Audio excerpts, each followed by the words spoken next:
শ্রীলঙ্কার একটি কারাগারে কয়েদিদের মধ্যে রক্তক্ষয়ী সংঘর্ষে অন্তত ২৫ জন নিহত হয়েছেন। নিহতদের মধ্যে আছেন কয়েকজন কারারক্ষী, আহত হয়েছে শতাধিক।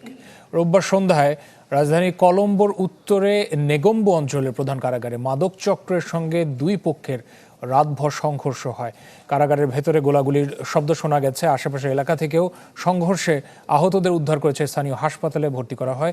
তাদের শরীরে গুলি আর ধারালো অস্ত্রের আঘাতের চিহ্ন ছিল।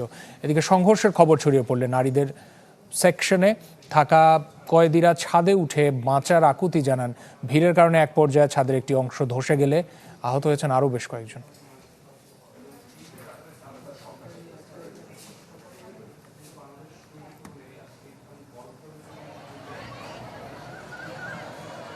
বাংলা কিউআর যেখানে নগদ পেমেন্ট সেখানে।